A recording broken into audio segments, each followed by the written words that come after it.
Okay, guys, it is July 28, 2023, and you're watching the Awesome 10X. My name is Nikki Uhilio, and we're here to give you some updates in the global markets as well as the Philippine markets. Okay, so let's begin.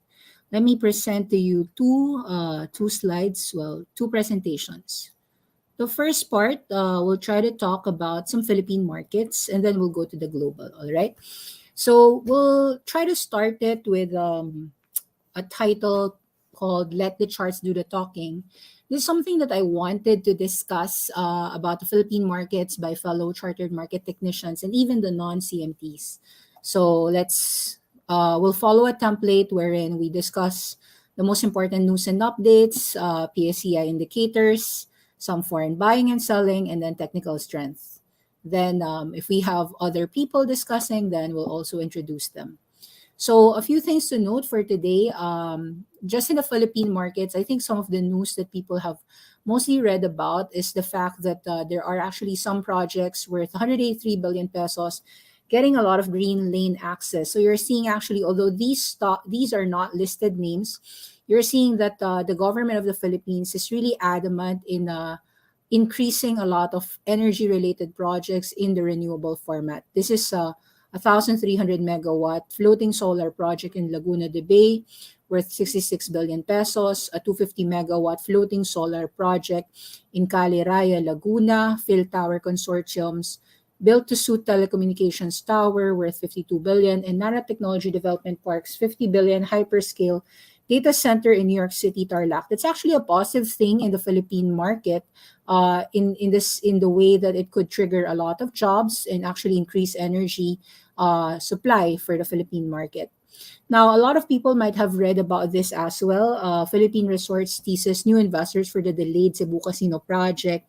Around July 27, July 28, just yesterday and today, you saw actually Davao-based tycoons Dennis Uy, Udena Group, is now actually trying to complete their $300 million Emerald Bay project in Cebu after Enrique Razon withdrew from this potential deal. So right now, they are looking to negotiate with foreigners and local investors to help fulfill and complete this Emerald Bay integrated resort at the soonest possible time. This is the Emerald Bay. It is supposed to be in Macau. Sorry, it's supposed to be in Mactan, uh, situated in Punta Engaño, Lapu-Lapu City, only 30 minutes away from the airport. So that's in Cebu. It will be a large-scale gaming-anchored hospitality development, about 12.5 hectare prime beachfront property. PH Resorts Group is also formerly known as Philippine H2O Ventures Group. They're the parent company of PH Travel and Leisure, a gaming and hospitality arm of the Udena Group. We'll see whether this pans out. I believe it's more about financing that is hampering the projects altogether. And you can see that this proposal will double the company's authorized capital stock to raise funds, whether it be issued by an equity offering, a private placement, a top-up placement, or any transactions. We will see how it will be funded. They seem to also have been on ongoing negotiations with Land Bank of the Philippines. We don't know if it will actually be um, something in the near term, but phase one is scheduled to have 270 hotel rooms, 200 about 122 gaming tables, and 600 electronic gaming machines. It's quite speculative, basically. Then you've got earnings today released by Aboitiz Power. You've got recorded. Actually, this is not for the week's news updates. This is for the day. I've been making news updates actually within a small group of hours every single day. But I would share a few of the ideas as well for those who want to hear it. First part, we'll talk about Philippines, then we'll talk about global markets as well. For the Philippines, we are seeing Aboitiz Power record great income. You're seeing actually 10 billion pesos of income for the second quarter of 2023. This is 46% higher than 7 billion recognized last year. You've got actually some non-recurring gains, however, about from GN Power, Daninen. So it's higher earnings due to GN Power Daninen. You get to see the company's net income. So for the first half, is already 17.8 billion pesos, 79% higher than last year's 10 billion. You've got actually a company that has some exceptional performances for the first half of 2023. So we are going to be seeing Aboitiz Power deliver more income and more dividends for all their shareholders for the year. Results of operations, financial conditions are very healthy. You've got total consolidated assets with about 480 billion pesos. Cash is about 54 billion pesos. As of June 30, 2023, their current ratio is 1.6 times versus last year's 1.8 times. Net debt to equity ratio is about 1. So let's take a look at some charts, of course. So yesterday, actually, PH Resorts Group had been one of the top gainers, but volume and value is still small. You're seeing about value traded as 3 million pesos, volume about 5 million shares. You're seeing that rally from 50 cents to about 60 cents.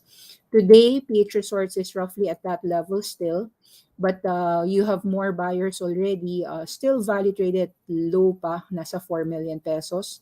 So you're getting about 5 to 6 million pesos or 10 million shares being bought so far in the market ever since those disclosures. PH Resorts, you're seeing a lot of call financial buy, some AAA and saldo. So you're seeing a lot of speculators starting to nibble in case Dennis Uy Ciudadana Group indeed gets some financing for the Emerald Bay project.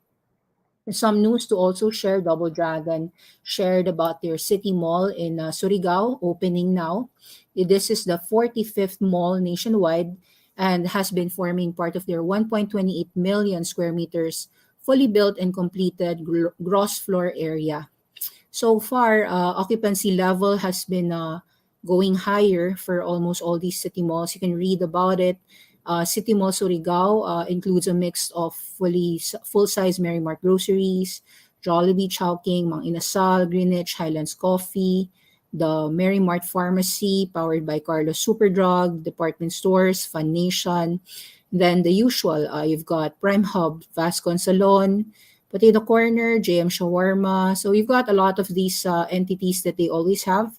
And you can see that they are continuing to expand with three more city malls to be completed by the fourth quarter this year, which is City Mall Bay Laguna, City Mall Palo Leyte, and City Mall Antique, for a total of four more city malls set open, namely City Mall General Trias Cavite, City Mall Giwan Zamboanga, City Mall Ormoc, Misamis, Ozamis. You're seeing that the company wants to continue increasing their mall portfolio by the end of 2024. Okay, so looks like they're continuing to build and they continue to expect traditional retail and modern retail in the countryside to increase. So far, Double Dragon is currently sleeping here at about 7.4. Last week, we actually got disclosure about very good sales in their Double Dragon branches in Spain, the Hotel 101 in Spain, in Neseco. So we're actually Japan. We're looking actually at the potential buying areas here, given that very minimal downside, and it's actually just sleeping in the support areas. Here's Double Dragon. You're seeing still very low volume and low value traded. So we'll see whether these press releases and material information transactions do go up. Finally, we're seeing Nicolasia breaking out of that 6 peso. You've got a very great 20-day, 50-day moving average support line getting broken to the upside at about 6 pesos, 6.2. Thinking that is a bullish flag. Nickel prices have also jumped in the past few days. And then there's actually news that Jokno is trying to, Benjamin Jokno, the Philippine Finance Secretary, is planning to simplify mining taxes, which may encourage more FDI in the Philippines, foreign direct investments. So I think there is a lot of positivity happening in the metal sector, in particular Nicolasia. It's been actually helped with even the FNI also going up. Today, actually, in terms of highlights, we like actually to mention a nice pullback on Jollibee here at the 20-day moving average at about 252. It may actually still significantly give an entry at about 245 or 240s here at about 50-day moving average, but looks to be in a positive trend with Jollibee surging this past few days above their one-year highs, no? So at about 250 area. We've got Aboitiz Power reporting very good numbers, so we think that there's still a lot of dip buying here at about 35, 36 for another uptrend continuation for Aboitiz Power. What's the most important takeaway that everybody has to remember? I think it's still true that in the Philippines, banks and mining continue to be the strongest in, at least in my view. Banks, it's probably still the BDO, the BPI, and probably next week Union Bank getting supported if the earnings do come out very good. Mining sector, you've got about Nicolasia doing well. You've got Semirara Corporation doing well. I'm a little bit neutral on gold. I'm not quite sure on gold yet. But yeah, so far that's what I'm seeing in the Philippine market. Let's take a look at global markets here. Okay, with the global markets, we're actually seeing pretty good movements in Chinese properties. Okay, Chinese property developers in focus is pessimism priced in. So actually, for this week, you're seeing actually a lot of Chinese properties go up, even if they're down a lot for the year or 6 months or even year to date. You're seeing actually with the Chinese Politburo, CC, after the Politburo measures on helping restore confidence in the Chinese properties, you're seeing actually a lot of these companies go up 4 straight days in a row, closing at near highs for the week, at least for the weekly highs. You've got Kaisa Group, KWG Group, Times China, RNF Properties, Logan Group, Longfor Group, Wangon Group. So I basically took a look at all the Chinese properties that have been really bogged down, something in the realm of 80 to 90%, and then taking a look at all of them moving up for this week's highs and 1 month highs. So some of those in particular that are very, very strong seem to be KWG Group, as you can see here. You've got Times China, you've got RNF. So we're actually charting all of them. So I bought these. I call them a bit about Chinese property zombies, very small positions just so I can monitor them. So KWG Group, you're seeing actually some fresh breakouts here. It started since June. You've gotten a lot of volume already, 60 cents, rallied to about $1 here, which is really already 100% move. Then consolidated for an entire month, only to break out further about $1 to 140. The thing about this KWG Group or 1813 is that it used to trade also in November from about 60 cents to as high as $2.70. So we do see that there might be a potential resistance somewhere here at $1.70. But it looks like any dips on KWG about 120 near this support is gonna be heavily bid. So we're looking at buying the dips on KWG Group. Guangzhou RNF, actually same chart for all of these Chinese properties. Just want to highlight all of them. All of them are moving on a macro related reason wherein most of their balance sheets are over leveraged, but since the Chinese government is allowing them to refinance, get some issuance to bonds or do capital raising, or in some sense be able to get looser policies, there might be actually a way for them to recover from their recent lows. So that's what's been happening. Actually, these are considered double bottom moves on your property sector in China. So Guangzhou Properties here has been moving from about $1.07 to as high as $2.66. Most of these tier two cities, like this one, KWG, is mostly in Beijing. Guangzhou is like top five city in terms of the most expensive cities in China. You're seeing actually these are tier one cities, and we can see that the market is looking positive on the pricing of these Chinese properties to recover. So it might actually bode well for the mortgages, the people who have been buying these condos in 2017 or 2018, and really lift up the investor confidence on these Chinese properties yet again. Okay, so we're seeing actually this $1.10 breaking out of 120 and continuous to go above. So for Guangzhou RNF, we're seeing actually a lot of buyers at 140s. Any dips, we're looking to be buying more. With resistance, you can see the first resistances are somewhere at about $2. So I think that you're still not late, even if it has been rallying 4 days. Notice that in the past, it did also move pretty strongly from about $1 to $2.50.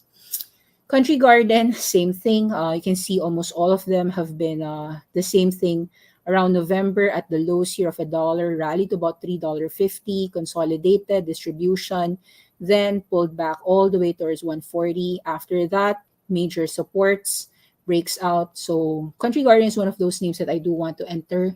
So I did enter some, and I do plan to enter more next week in case we have any entries further for buying. Longford Group, one of the largest real estate developers, but I think just because you're the largest doesn't mean that you're safe or what. In any case, I do believe all of them have the same chart patterns. You can see in November, this moved the same way from $7 to $30 or times four. Then retested here at 1450s around June and July. So looking at double bottoms here, higher lows, similar to what happened to Country Garden, for a rally back towards 25 or $30 for Longford Group. This is your chart if you want to take a more zoomed out look. A lot of buyers really on long for a group at about 18, 17. So any dips really have a lot of bullish action. Some names like Sunak China down 90 plus percent. So you've got this name from about $50 now trading at the dollar. So I look at it more like penny stocks in China. But you can see that there's been tremendously strong volumes on those price upticks. So looking very positively on all these dips for entry, whether it be at $1.25, $1.30, or even at 140. So I've just been collecting as many shares as I can, whether it's cost averaging as it's going up. Times China, same thing. So yeah, this is so just like Sunak China, Times China also doing the same thing. These are stocks that are down 90% down from their peak. So yun, I'm just bargain hunting these cheap names. 50 cents, rallies about $2, rallied here, so double bottom again from June and July, you can see. So just buying a little bit, 70 cents, and then if it falls 60 cents, I'll add just add more. Season group, same thing. So you can see I'm just really showing to you same charts all throughout for the same sector anyway. So yun, $1 going to $4. Retest again, supported at about June, supported further at July. So around June and July, we really see a lot of rotation towards Chinese stocks, not just in properties, but really in Chinese tech, Chinese unprofitable names. So it's been really a strong stimulus, especially for Chinese electric vehicles going and moving 100% moves over the past few months. So these are really strong moves in my view. $1.20s rallied to about 180s. Think that we can see it as high as $3 to $4. So I think that you have to put a watch list on all of these Chinese properties. So in summary, we took a look at charts of Season 1030 HK times China 1233 HK, Sunak China 1918, Country Garden 2007, KWG Properties 1813, Longford Group 960, Agile Properties 3383, Guangzhou RNF 2777, Logan Group 3380. Now let's talk about the US market. Taken from TradingView, we see that last night there was quite a reversal. It was a first outside day in the charts. The Thursday bar had higher high but lower low. Additionally, Thursday's open and close were outside the open. It could lead to a more sustained bearish reversal, but we are not yet sure whether that is real or not. So far, I would say that there was a first signal for bearish reversal, but it seems like this is still just a short-term dip, which can actually be bought on any dips near 440. So we still have a lot of buying action, still bullish in the rotation format for this entire 2023. So unfortunately, I don't know if it will really break below 20-day moving average, but we do think that there's quite a lot of mixed earnings reports for next week and even this week that will trigger different movements depending on the stock. So this was triggered last night by a 4% treasury yield and Japan possibly increasing interest rates for their 10-year bonds beyond 0.5% ceiling from their yield curve controls. So far, because of that move, the dollar temporarily rose. You're seeing, though, that people are still betting on weak dollar. So far, the dollar is still pretty weak. And so gold is actually falling as well. Again, below $2,000, it's now falling 1980 to 1950. Gold, however, is still sideways above $1,900. So I wouldn't say that gold is really negative or the dollar is really weak, because the dollar seems to be just consolidating somewhere here about 102 to 100 in the DXY. And then you've got gold just really sideways park here. So I'm more neutral until we see a really big breakdown on gold, or a really big breakout on the dollar. Okay, so we've got a lot of mixed earnings reports, guys. This week, or even last night, we saw Boston Beer do well. Dismal numbers from Crocs and Enphase. All solars were weak except for First Solar. SunPower was already weak since Tuesday. So we had a head start to avoid Sunrun and Enphase before their earnings results. Very good strength in earnings like Google and Meta, but it could have profit taking, but it will be very shallow dips for these two. Of course, we've got next week Amazon numbers. I would expect people would still buy Amazon dips. Banks like Home Street will report tonight. This is closing higher further. It's up about 50% since the 7 breakout. We've seen a lot of mergers and consolidations, helping a lot of your regional banks in KRE. Semiconductors have risen. You've got LRCX up 7% after numbers. Intel going up. Similarly, you're seeing weak restaurants continuing, not just for Chipotle, but also for weaker names like Sweet Greens. You've got Lamb Weston warning weakness for the entire industry. So yeah, so you're seeing actually mixed earnings reports. Boston Beer reported great numbers, even if revenue fell. Actually, the earnings was a beat from an estimate of $3.43 to $4.72. So we see that this SAM, or Boston Beer, which has already fallen and has been just consolidating at 313 here, could potentially go to about as high as 400 or 450.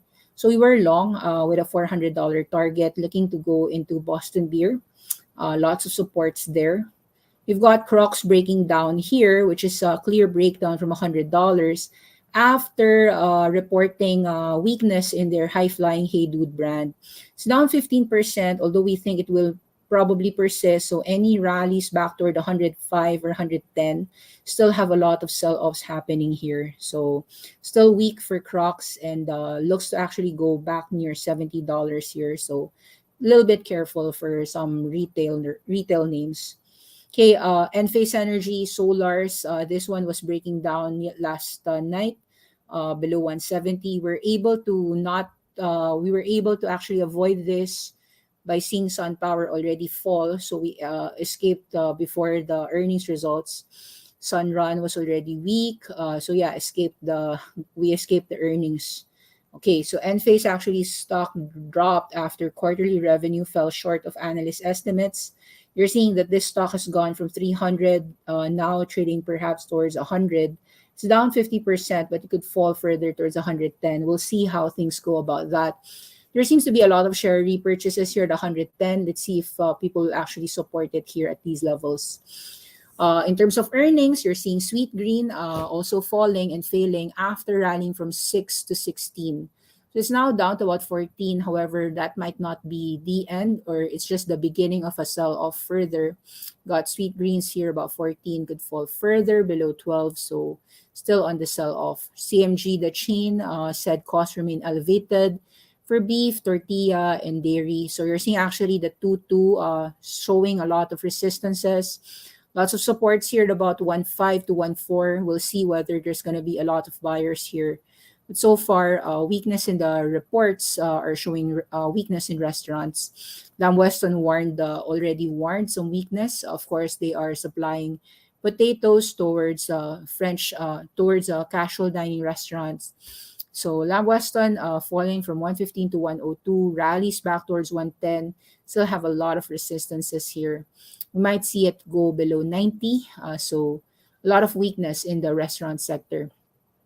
So even without numbers, you're seeing actually Kura Sushi after their earnings seems like it's also getting sold off after rallying towards a near an all-time high of about 108. You're seeing actually it sell off further, 195. So it looks like the restaurants as a whole sector or casual dining sector is seemingly retracing or giving some sell-offs in case you're in the sell-off mode.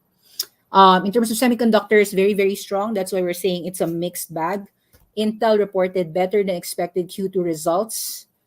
personal computer market had driven this turnaround. So people are a little bit happy that seems like the worst is over for your PC market, although it's not going to go up very, very fast. So what we're seeing now is that people are just willing to buy at about $30. Those who accumulated here 20 to 32 seems to have a lot of supports there. So it might go as high as 40, 44. So you've got just a recovery for Intel. SPY resistances are forming, but not conclusive enough simply because the earnings are a coin flip. Some are bad, some are good. You're not really getting all good or all bad. Some materials and commodities that we're watching is Arch Resources, which is a coal company. Bullish on Semirara and DMC in the Philippines. Some bullish on coal. Arch Resources here has been widely supported here at about 105 to 110. And last night was no exception. In fact, it rallied from 112 towards 122, signifying that there's really a lot of buyers here at 110. So lots of reasons to sell puts here at 110 or basically buy call options at 110. So bullish on Arch Resources. Okay, so that's it. Don't want to bother you all with so many charts that you may end up forgetting them. But we're generally showing to you that the market has a lot of pessimism in Chinese real estate properties. That's why that is our highlight charts for you to look at. And then, of course, while the SPY is seemingly toppish, you cannot actually conclusively sell it off unless you're looking at certain sectors. So there's weakness in certain sectors. You're seeing already weakness in solars. You're seeing some weak numbers in the likes of retail. Crocs did badly, Skechers did well, but Skechers didn't do so well. So you might be a little bit on the sell off on consumer restaurants. And then still bullish on a few names in the fangs like Google.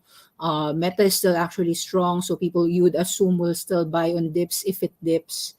So yeah, so it's a mixed bag of report. That's why you can't conclusively say, oh, sell this and then buy this. It depends on which stock we're talking about. Okay, and that ends my report. That's fast, I know. So don't want to bother you with too many discussions. That's it. Have a good week and bye bye.